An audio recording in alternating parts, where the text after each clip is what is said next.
Hey there YouTube, I'm Yukitsu, this is the Yukitsu Times, welcome to my channel, and welcome to more Rome 2 Total War. This is another faction that I haven't actually done the proper introductory video for them, so here we've got that introductory battle for Athens.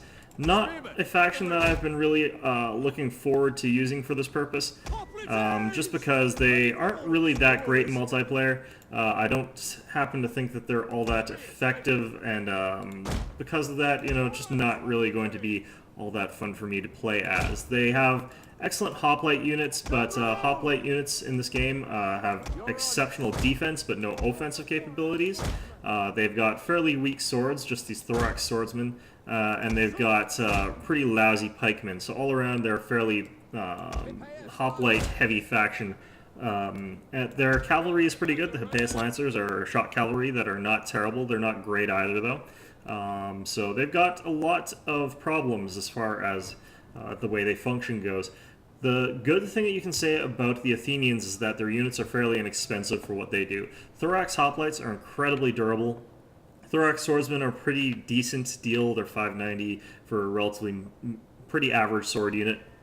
And the Hippias Lancers are only 820 for fairly decent, very heavy shock cavalry. So they're not too gimped compared to everything in terms of cost. It's just that in terms of actual power, they're not all that good. So my opponent here is Egypt, who is a much more powerful faction in my opinion.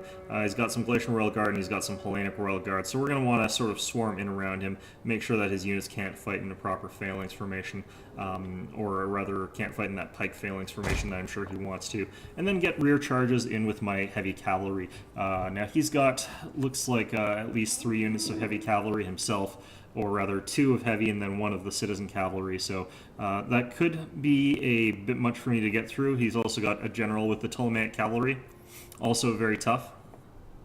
Now, I don't have any shooting this time despite the fact that Athenians have got decent missile units, simply because I don't actually like taking missile units when it's foggy out, which it clearly is today. He's got mercenary Rhodian slingers.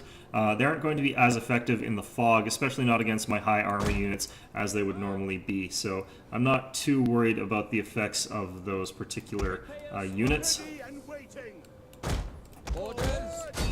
Let's see if I can get at these Egyptian slingers here. We'll move these guys off to the flank here.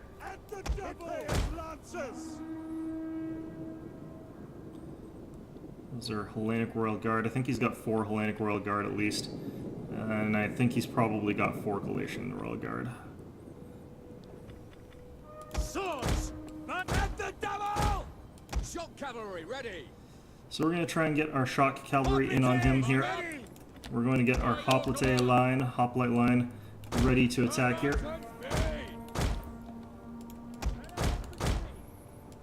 Okay, we've managed to get our Hippias Lancers in against one of his units of missiles, which is good. Anything we can get rid of here is going to be a good thing. So let's get our units over here, ready to go.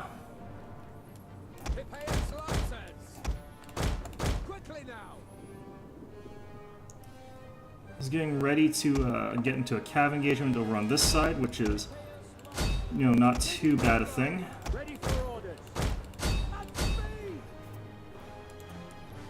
Let's move these infantry up.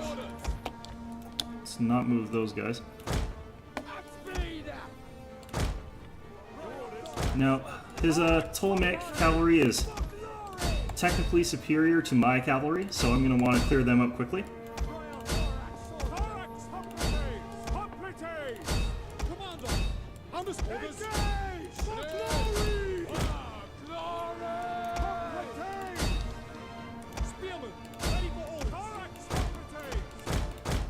We're just going to walk our hoplites in here. Totally willing to allow them into these phalanx here.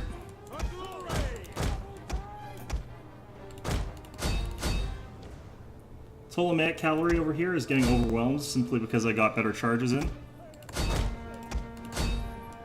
Let's move our swordsmen over here.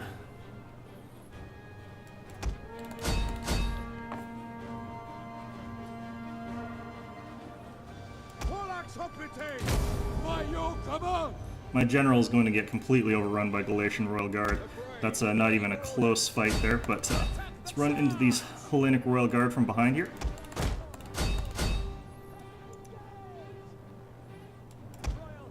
Let's put these guys in shield wall, actually.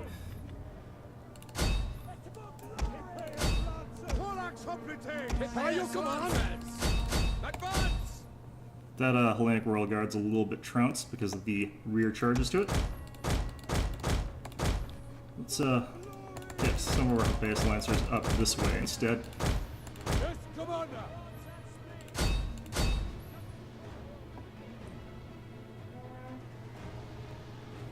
Okay, so it looks like things are wrapping up the way we want them to be wrapping up, approximately.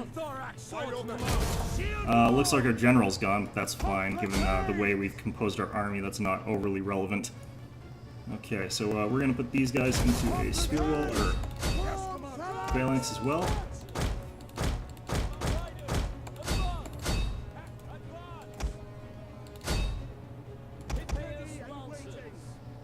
Are those Ptolemaic cavalry holding out? No, they're pretty much gone. So things are going pretty well for us here. Actually, what are these guys doing? Where is it these guys face? Okay, let's get these guys. Let's get these guys. They're facing the wrong way.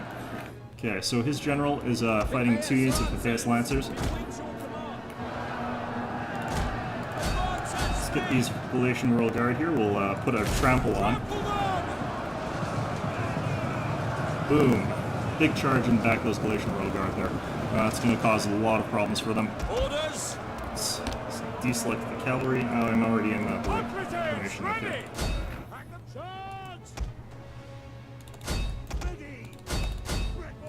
Okay, so let's try and get these swordsmen back in the fray here.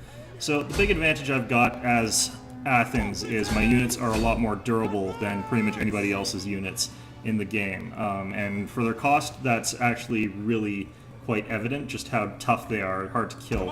They can't really kill much in return, so as Athens, you do need to make sure that you're swarming around with your cavalry and using your numbers and your flanking to your advantage.